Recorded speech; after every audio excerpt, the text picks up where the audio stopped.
Men Садырдын түрмөдө отурганына өтө өкүнөм. Жана анын чыгышы үчүн кайсыл аракетти болсо да жасаганга даярмын. Ушуга деле макул болот элем. Садырдын ордуна отуруп туруп, Садырды чыгарганга. Жардамчылык тур ошондой билинет. Башка кайгы түшкөндө, кыйынчылык түшкөндө ошондой билинет. Ким дос эмес.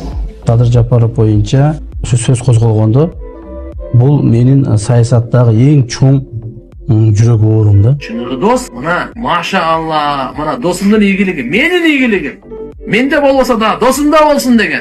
Урматтуу президентибиз Сооронбай Шарипович, мен сизден дагы бир жол суранып кетем. Садыр Жапаровго ырайым кылыңыз. Садыр Жапаровго ырайым кылып, ушул Алла Тааланын ыйык күндөрүндө чыгарып бериңиз. Мен мына сизден ыйлап туруп суранамын. Кыйынчылыгыңа кайгырган, сени дайыма сурап турган, кемчилдигиңди жашырып турган. Мына ушуну дос деп айтат. Садырга баштандык туугандар. Баштандык! Садырга баштандык! Дос дедиңби? Жүрөгүңдөн дос бол. Чыныгы дос бол. Биздин негизги партиябыздын программаларынын бири Садыр Жапаровду мыйзамдын чегинде чыгарууга, аны актап, мамлекеттик кызматка алып келүүгө, жана аны элге кызмат кылдырууга милдеттүүбүз деп билебиз.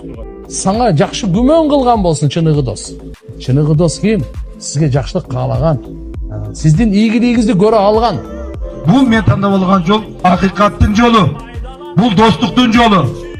Мен досум таштап кете албадым. Бүгүнкү күнгө чейин Садырда коркунуч бар. Себеби Садыр тордун нарагында булардын колунда турат моментип. Мыкчып кармап турушат. Ошо колдорун сындырып туруп биз алып чыгышыбыз керек турган. Сындырып туруп алып чыгышыбыз керек. Менин эң негизги максатым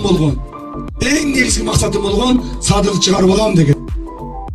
Бүгүн Садырдын айтканына макул болсоңуздар, 2 айдан кийин Садыр Жапаровду президент кылабыз.